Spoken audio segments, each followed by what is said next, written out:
Welcome to This Week in Medicine, your filtered medical journal summary. Looking to stay up to date with the latest medical research but short on time? This Week in Medicine has you covered. Our AI-generated podcast provides you with a convenient, on-the-go solution to keep you informed about the most significant developments in the medicine field. Each episode offers a filtered and concentrated summary of key journal articles, allowing you to stay informed without the need to sift through pages of research papers. With This Week in Medicine, listening is faster than reading, and you can consume valuable medical knowledge while commuting, exercising, or during your daily routine. Hi, This Week in Medicine, we will be discussing. First, we will be discussing articles in New England Journal of Medicine.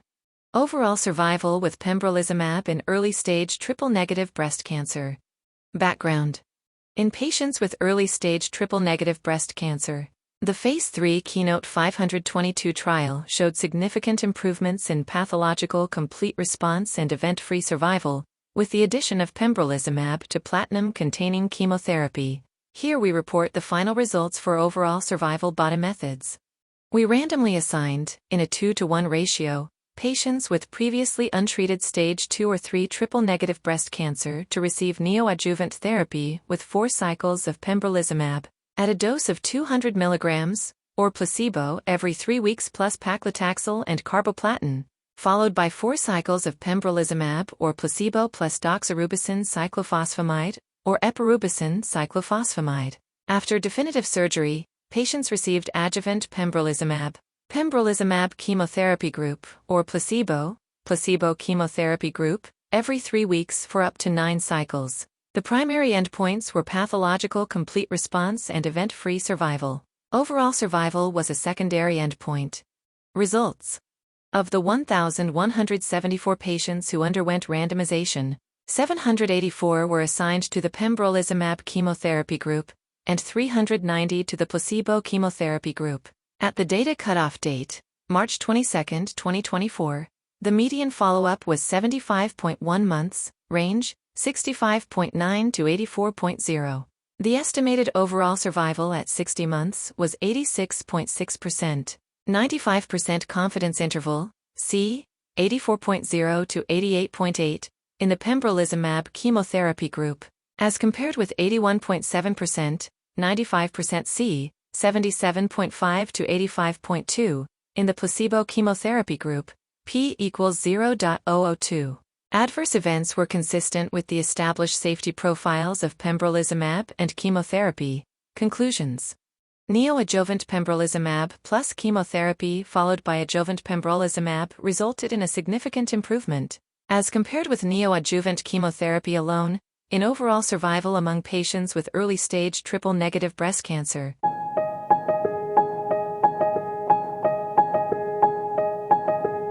Fractional doses of pneumococcal conjugate vaccine, a non-inferiority trial. Background. Pneumococcal conjugate vaccines are an expensive component of the routine immunization schedule. Fractional dose regimens may be one option to increase the sustainability of the vaccine program. Results. In the per-protocol analysis, 40% of a full dose of PCV13 met the non-inferiority criterion for 12 of 13 serotypes after the primary series, and for 13 of 13 serotypes after the booster. The immunogenicity of the 20% dose of PCV13, and of the 40% and 20% doses of PCV10, was not non-inferior to that of the full doses. The prevalence of vaccine serotype carriage was similar across the PCV13 groups at 9 months and 18 months of age. Conclusions. In a 3-dose schedule, 2 primary doses and a booster, 40% doses of PCV13, were non-inferior to full doses for all included serotypes. Lower doses of PCV13 and PCV10 did not meet the criteria for non-inferiority.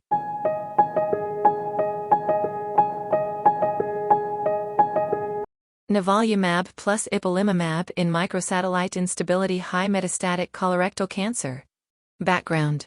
Patients with microsatellite-instability high, MSIH, or mismatch repair deficient, dMMR, metastatic colorectal cancer, have poor outcomes with standard chemotherapy with or without targeted therapies. Nivolumab plus Ipilimumab has shown clinical benefit in non-randomized studies of MSIH or dMMR metastatic colorectal cancer. See on conclusions. Progression-free survival was longer with Nivolumab. plus Ipilimumab than with chemotherapy among patients who had not previously received systemic treatment for MSI-H or dMMR metastatic colorectal cancer.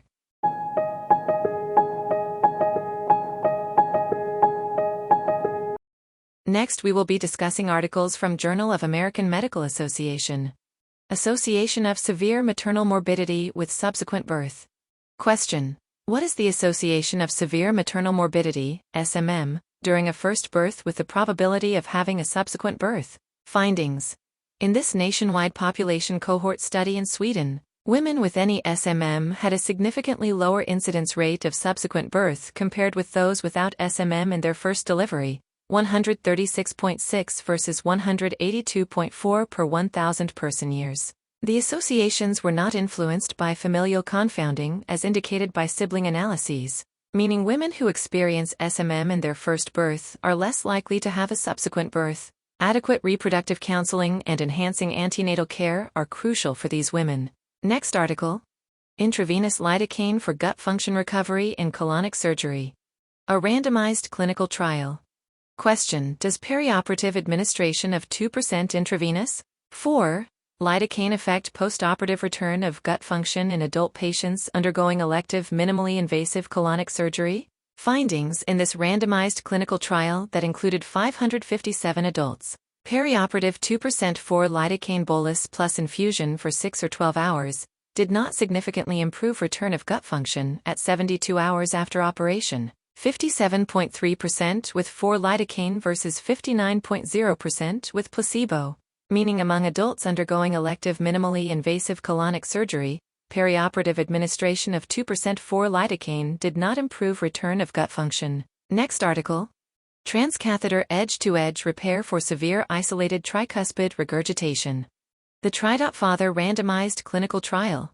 Question: does tricuspid transcatheter edge-to-edge repair (TTR) combined with optimized medical therapy (OMT) improve patient-reported outcome measures and clinical outcomes compared with OMT alone in patients with severe, symptomatic tricuspid regurgitation? Findings in a prospective, randomized, 1:1 trial involving 300 patients with severe, symptomatic tricuspid regurgitation, treatment with TTR plus OMT versus OMT alone, improved a composite score comprising patient-reported outcome measures and clinical events at 1 year, meaning the addition of TTR to OMT reduces severity of tricuspid regurgitation and improves a composite outcome score, driven by improved patient-reported outcome measures in patients with severe, symptomatic tricuspid regurgitation.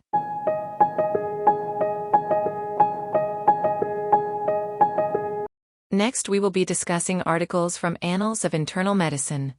Association of work control with burnout and career intentions. Among U.S. physicians, a multi-institution stud background, physician control over their clinical work is hypothesized to be associated with both burnout and career intentions.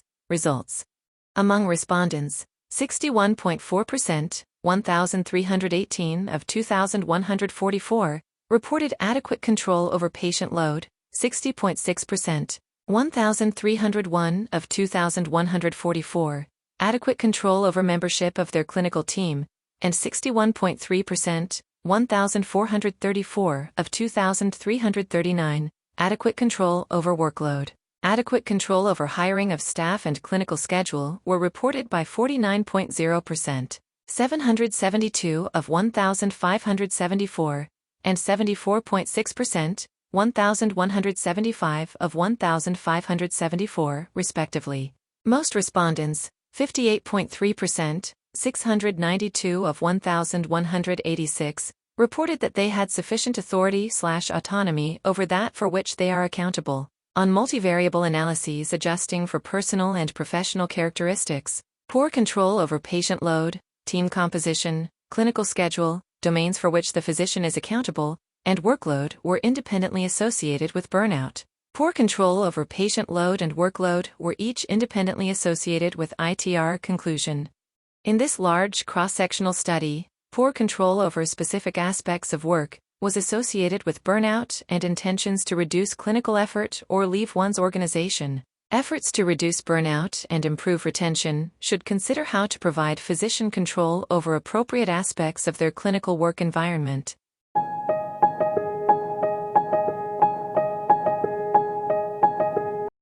Next, we will be discussing articles from British Medical Journal. Contemporary menopausal hormone therapy and risk of cardiovascular disease. Objective to assess the effect of contemporary menopausal hormone therapy on the risk of cardiovascular disease according to the route of administration and combination of hormones. Conclusions. Use of oral estrogen-progestin therapy was associated with an increased risk of heart disease and venous thromboembolism, whereas the use of tibolone was associated with an increased risk of ischemic heart disease, cerebral infarction, and myocardial infarction but not venous thromboembolism. These findings highlight the diverse effects of different hormone combinations and administration methods on the risk of cardiovascular disease.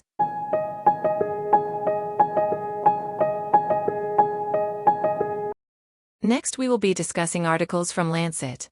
Balloon guide catheters for endovascular thrombectomy in patients with acute ischemic stroke due to large vessel occlusion in China. Protect Mount, a multi-center, open-label, blinded endpoint, randomized controlled trial. Background. The effectiveness of using a balloon guide catheter during endovascular thrombectomy in patients with acute ischemic stroke due to large vessel occlusion of the anterior circulation remains uncertain. We aimed to assess the effectiveness and safety of using a balloon guide catheter during endovascular thrombectomy, compared with using a conventional guide catheter, in this patient population. Interpretation. Compared with conventional guide catheters, the use of balloon guide catheters led to worse functional recovery in patients receiving endovascular thrombectomy for intracranial large vessel occlusion.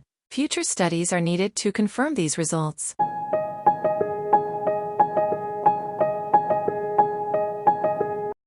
Next, we will be discussing articles in the field of hemato-oncology. Here are the articles from Cancer Journal for Clinicians. A Phase 2 study of a brachyury-targeting vaccine in combination with radiation therapy for the treatment of advanced chordoma. Background.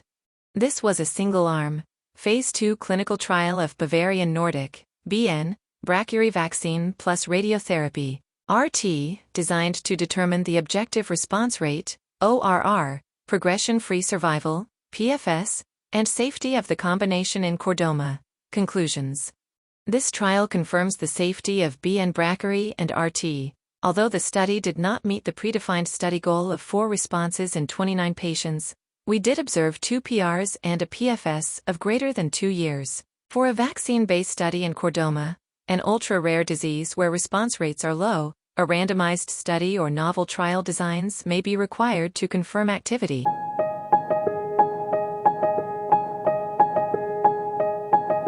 Here are the articles from Journal of Clinical Oncology. Prospective study of supplemental screening with contrast-enhanced mammography in women with elevated risk of breast cancer. Results of the prevalence round. Purpose. Contrast-enhanced mammography, CEM, and magnetic resonance imaging, MRI, have shown similar diagnostic performance in detection of breast cancer. Limited chem data are available for high-risk breast cancer screening. The purpose of the study was to prospectively investigate the efficacy of supplemental screening chem in elevated risk patients. Conclusion. A pilot trial demonstrates a supplemental cancer detection rate of 23.9 per 1,000 in women at an elevated risk for breast cancer. Larger, multi-institutional, multi-year chem trials in patients at elevated risk are needed for validation.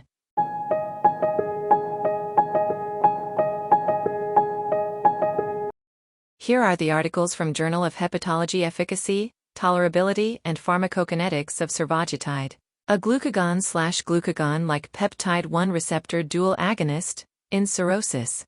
Survodutide is a glucagon/glucagon-like peptide-1 receptor dual agonist under investigation for MASH. This multinational Phase I trial of survodutide included people with compensated or decompensated cirrhosis. The pharmacokinetics of survodutide were not affected by cirrhosis. Survodutide was generally tolerable and was associated with improvements in liver-related non-invasive tests. These are the first safety and efficacy data for a dual agonist in people with decompensated cirrhosis. The next article.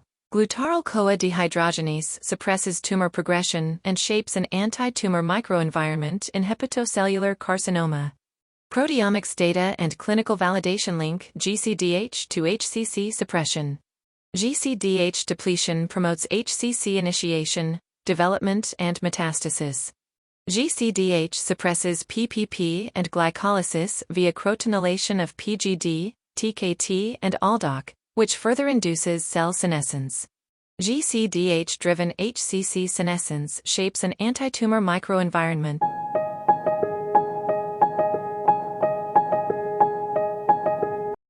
Next, we will be discussing articles in the field of gastroenterology. Here are the articles from Gastroenterology. Gut pathobiont. Derived outer membrane vesicles drive liver inflammation and fibrosis in primary sclerosing cholangitis-associated inflammatory bowel disease. Background and aims. Primary sclerosing cholangitis, PSC, often associated with inflammatory bowel disease, IBD, presents a multifactorial etiology involving genetic, immunologic, and environmental factors. Gut dysbiosis and bacterial translocation have been implicated in PSC-IBD, yet the precise mechanisms underlying their pathogenesis remain elusive. Here, we describe the role of gut pathobionts in promoting liver inflammation and fibrosis due to the release of bacterial outer membrane vesicles, OMVs. Conclusions. This study demonstrates the contribution of gut pathobionts in releasing OMVs that traverse the mucosal barrier, and, thus, promote liver inflammation and fibrosis in PSC-IBD. OMVs might represent a critical new environmental factor that interacts with other disease factors to cause inflammation, and thus define potential new targets for fibrosis therapy.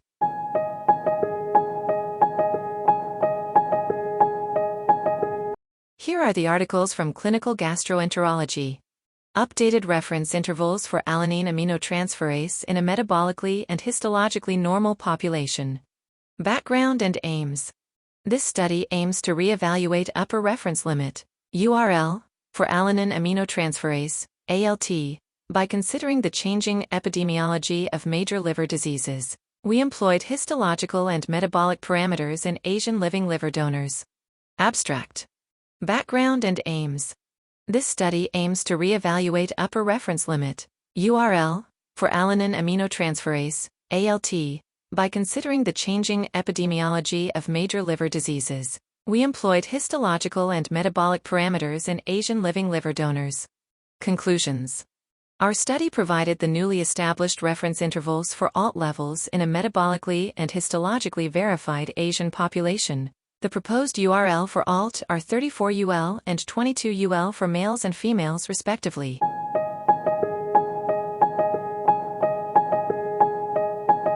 Next, we will be discussing articles in the field of infectious diseases. Here are the articles from Clinical Infectious Diseases. The use of long-term antibiotics for suppression of bacterial infections. Suppressive antibiotic therapy is prescribed when a patient has an infection that is presumed to be incurable by a defined course of therapy or source control. The cohort receiving suppressive antibiotic therapy is typically highly comorbid, and the infections often involve retained prosthetic material.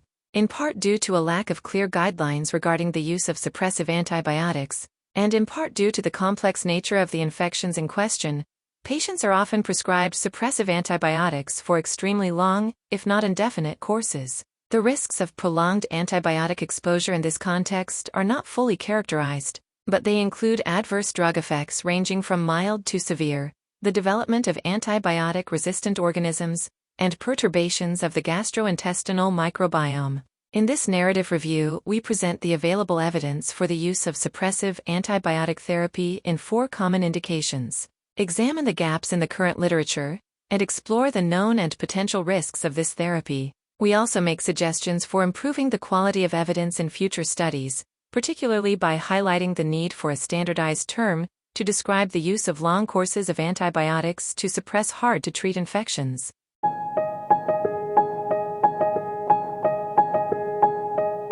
Next, we will be discussing articles in the field of rheumatology. Implementing Patient Health Questionnaire Depression Screening in Inflammatory Arthritis Clinic. Objective. This quality improvement project evaluates the feasibility and sustainability of adopting the Patient Health Questionnaire (PHQ) depression screening tool into routine clinical care at a Rheumatology Fellows Inflammatory Arthritis (IA) clinic at a large tertiary center. The aim was to achieve 50% compliance in documentation of PHQ after 5 months. Conclusion.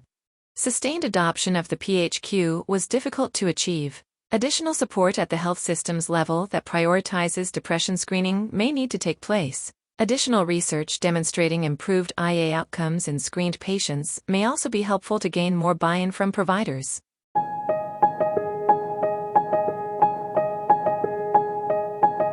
Here are the articles from Arthritis and Rheumatology. Here are the articles from Journal of Clinical Rheumatology. Audiovestibular involvement in patients with systemic sclerosis. Introduction. Audiovestibular dysfunction has been reported in many autoimmune connective tissue diseases, including systemic sclerosis, SSC. Objective. To assess the prevalence and features of audiological and vestibular disturbances in SSC patients, and evaluate their relationship with disease duration, clinical features, nailfold videocapillaroscopy pattern, and immunologic profiles. Conclusion. Our study revealed an increased prevalence of sensory neural hearing loss and vestibulopathy in SSC patients.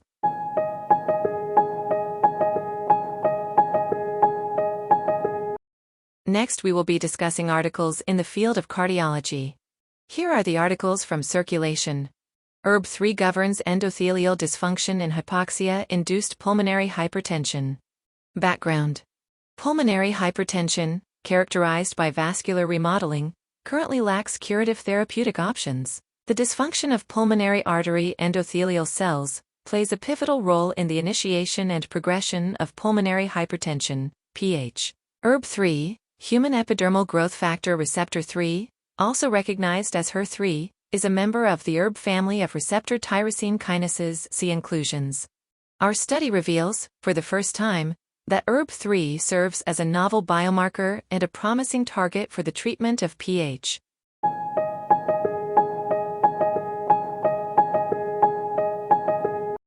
Here are the articles from Journals of the American College of Cardiology. Regurgitation monotherapy for nonfamilial hypercholesterolemia and mixed hyperlipemia. The Phase 3 REMAIN-1 randomized trial. Background. Monoclonal antibodies against proprotein convertase subtlysin/Cushing type 9, PCSK9, have been used to reduce the level of low-density lipoprotein cholesterol, LDLC, but require either biweekly or monthly dosing frequency. Regurgitation is a new humanized monoclonal antibody selectively targeting PCSK9, with long-acting characteristic. Objectives. The purpose of this study was to assess the efficacy and safety of Regurgitation monotherapy in patients with nonfamilial hypercholesterolemia and mixed hyperlipemia at low to moderate atherosclerotic cardiovascular disease, ASCADE, risk, and to explore different dosing strategies to provide patients with flexible administration options. Conclusions. Regurgitation monotherapy yielded significant LDLC reductions and showed comparable safety versus placebo in patients with nonfamilial hypercholesterolemia and mixed hyperlipemia at low to moderate ASCADE risk, even with an infrequent dosing interval up to Q12W.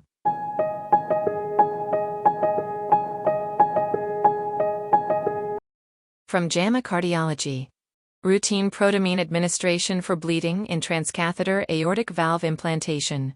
The ACE-ProTV randomized clinical trial. Question.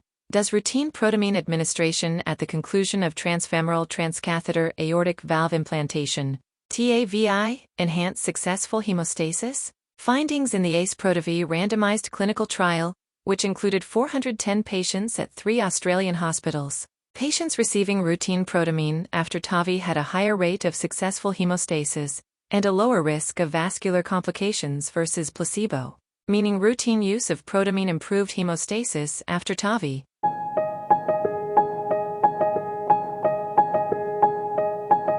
Next, we will be discussing articles in the field of endocrinology. Here are the articles from Journal of Clinical Endocrinology and Metabolism. Obesity, Inflammation, and Clinical Outcomes in COVID-19, a multicenter prospective cohort study. Context: obesity is a risk factor for coronavirus disease 2019, COVID-19 related outcomes. However, the mechanism remains unclear. Objective: the objective of this analysis was to determine whether inflammation mediates the association between obesity and COVID-19 outcomes. Conclusion: obesity is associated with worse outcomes in COVID-19, notably in younger participants and in the pre-Omicron era. Inflammation, as measured by SUPAR, is a significant mediator of the association between obesity and COVID-19 outcomes.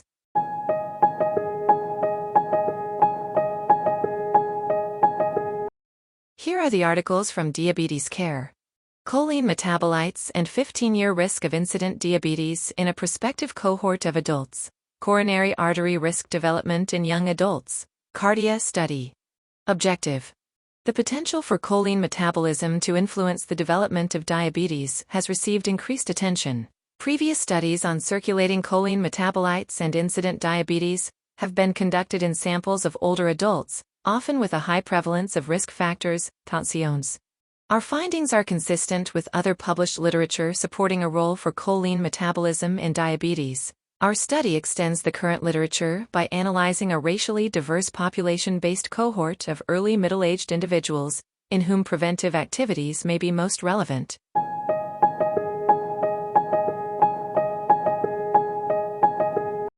Next, we will be discussing articles in the field of neurology. Here are the articles from Neurology. SGLT2 inhibitor use and risk of dementia and Parkinson disease among patients with type 2 diabetes. Background and objectives. Despite the mechanistic potential of sodium glucose cotransporter 2 inhibitor, SGLT2I, to improve neurologic outcomes, the efficacy of SGLT2I in neurodegenerative disorders among patients with type 2 diabetes is not well established. This population-based cohort study aimed to investigate the association of SGLT2I use with risks of incident dementia and Parkinson disease, PD, in patients with type 2 diabetes. Discussion. In this nationwide population-based study, SGLT2I use significantly reduced the risks of neurodegenerative disorders in patients with type 2 diabetes, independent of various factors, including comorbidities and bioclinical parameters.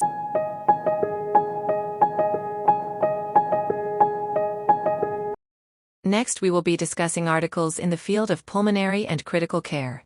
Here are the articles from Chest. Rethinking blood eosinophils for assessing inhaled corticosteroids response in COPD, a post-hoc analysis from the FLAME trial. Background. The varied treatment response to inhaled corticosteroids, ICS, in patients with COPD and the associated increased risk of pneumonia necessitate a personalized ICS therapeutic approach. This is informed by blood eosinophil count, BEC, which predicts ICS treatment response. However, BEC appears to change in response to ICS treatment. Research question. Does 1. BEC measured on ICS treatment, 2. BEC measured off ICS treatment, or 3. The change in BEC during ICS treatment best predict treatment response to ICS in COPD? Interpretation. This exploratory analysis advocates preferentially using BEC off ICS or BEC change during ICS treatment for guiding ICS treatment decisions. BEC measured on ICS is less predictive of treatment response.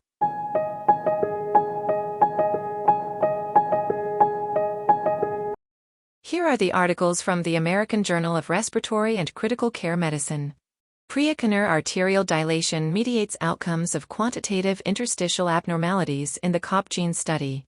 Rationale: quantitative interstitial abnormalities, QIAs, are a computed tomography (CT) measure of early parenchymal lung disease associated with worse clinical outcomes, including exercise capacity and symptoms. The presence of pulmonary vasculopathy in QIAs, and its role in the QIA outcome relationship, is unknown.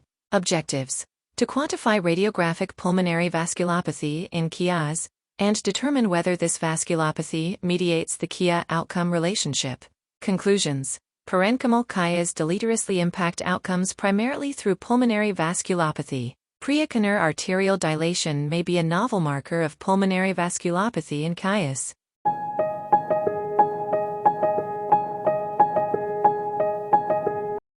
Next, we will be discussing articles in the field of nephrology. Here are the articles from Clinical Journal of American Society of Nephrology. Acute myocardial infarction and chronic kidney disease, a nationwide cohort study on management and outcomes. From 2010 to 2022, Key Points retrospective study of guideline-directed management of myocardial infarction in patients with and without CKD, from 2010 to 2022. CKD was associated with lower rate of guideline-directed management and worse prognosis. Uptake of guideline-directed management increased and prognosis improved in both groups during the study period.